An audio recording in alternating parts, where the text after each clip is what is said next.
Hello guys, my name is Caleb here. I'm from KCNE Studios, and today we're going to be continuing our Godzilla backwards reviews. Today we are going to be talking about Godzilla 1984.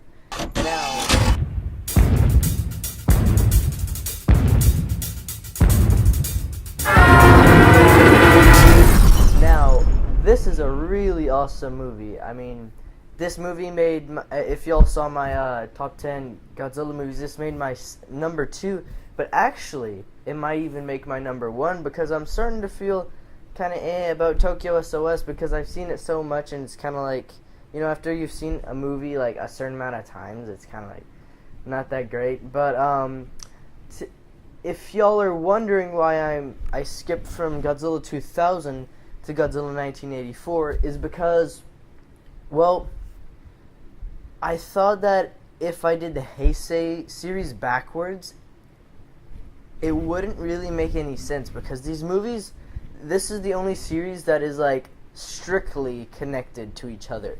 So yeah, the next video we'll do Biollante, and then we'll just continue the Heisei series. So Godzilla 1984, really great movie. If you haven't seen it, I know it's a really hard movie to find because of, I believe there was some kind of issue importing this movie to America, either on DVD or VHS. I think it was an accident. I don't think it was on purpose. I don't think Toho would do that to America. I mean, they're not that mean.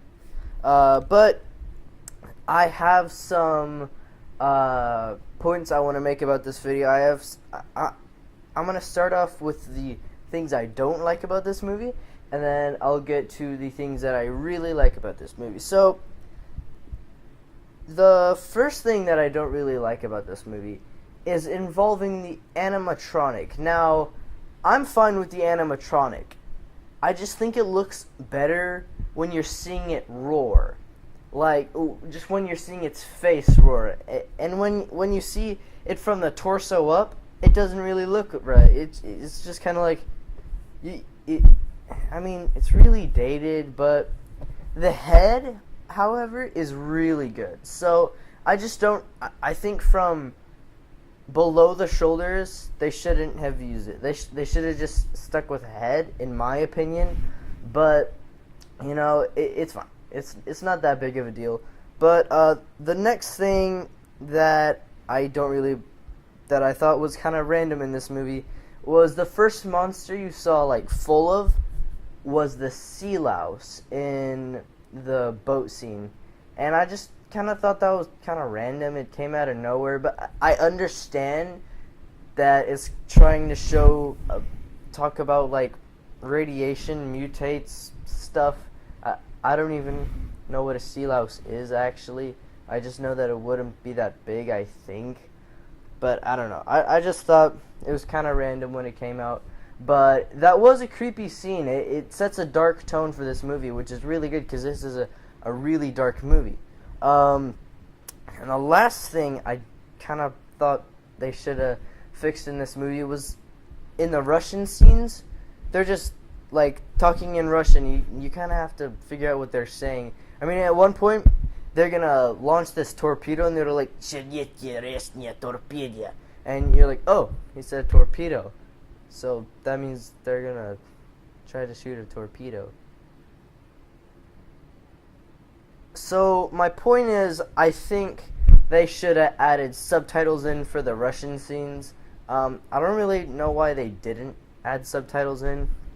The version that I have of this movie was pirated, because this is the last Godzilla movie that I got, right? Because I couldn't find it anywhere in stores, and this is gonna be the first Godzilla movie and the last pretty much Godzilla movie that I needed to get, and we would have to get it online. Sorry, what am I saying? And so the people that we got it from, and I recommend you get it from here too, because the box comes with the American version and the Japanese version, and I heard that there was different things about like what happened with the Russian torpedo or missile, or something like that. But anyway, so if you're looking for this movie, I recommend you go to sumogorilla.com.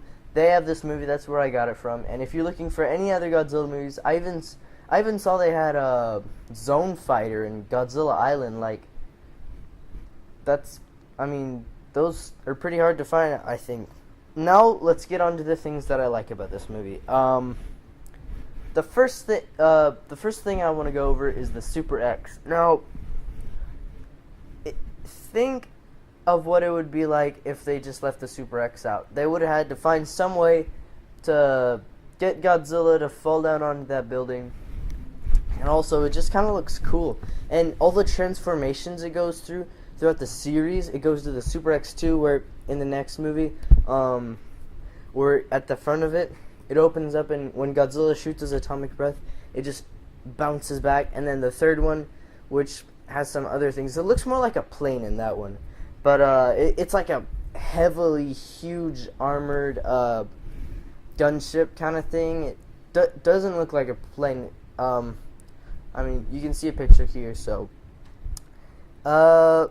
Next thing is the special effects and the set in this movie. The special effects were grand, like, super good. Just not really much to say about that. I just like the set and that one scene where Godzilla's coming to the bay, and the military was all lined up and stuff. They had their tanks and all that. Godzilla just blows the whole bay away. It's amazing. That's a really cool scene where he just destroys everything with his atomic breath. It is awesome. This is a really awesome movie. But it's also, and here's another thing I wanted to talk about. It's also a really dark movie. The music is dark, and Godzilla, his suit looks like scary. Like, if I would have seen that when I was younger, I might have thought, oh, this is a scary movie, so I probably shouldn't watch it. But since I saw it, recently, since the first time I saw it was, when I bought it a little while back, it was fine. But it still looks, pretty, evil and stuff. This Godzilla's a bad guy, so sets a really dark tone.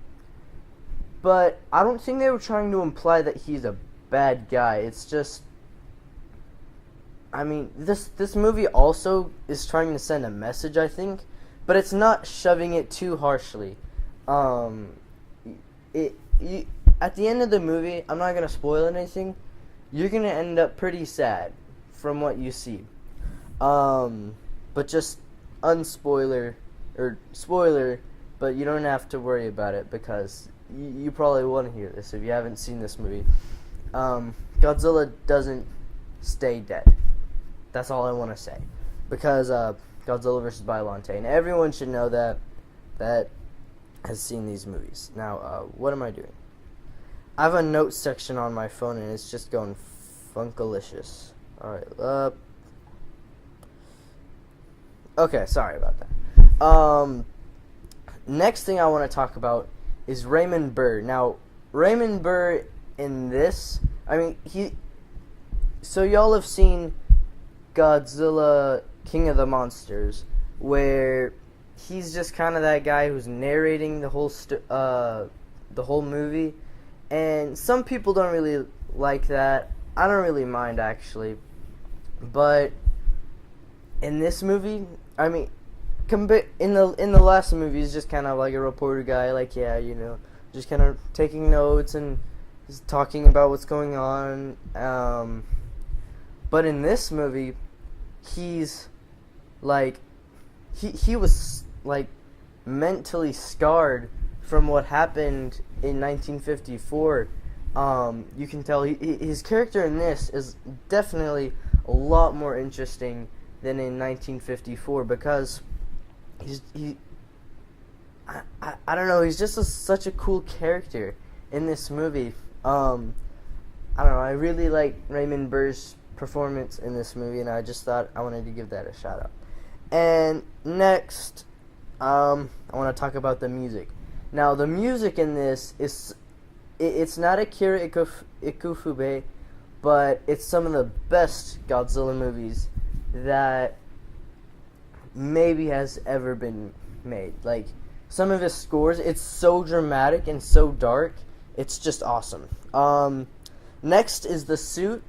I already talked about the suit. It's just really awesome. And the roar. The roar is my favorite Godzilla roar of all time, and it's just so devastating and stuff. I know they changed it up a bit, and some people don't like that, but it's just, I like it better than the Godzilla 2014 roar. I mean, it's like, I saw Godzilla 2014 on IMAX, and if any of y'all saw it on IMAX, then what they may have did there, like they did in my theater, was whenever Godzilla roared, it would just go super loud and like hurt your ears, but still just be so awesome, like so loud that it's awesome. If I was to choose a Godzilla movie to see in IMAX, besides Godzilla 2014, which I've already seen, is what I mean, I would pick this movie just to hear his roar. I mean, and the rest of the movie, but his roar is like so powerful that it's awesome. But yeah, so this is my thoughts on Godzilla 1984. Leave a comment on what you think about this movie. Did you like it? Did you not like it? I just kind of want to talk to you guys about that. And so thanks for watching, and I'll see y'all next video.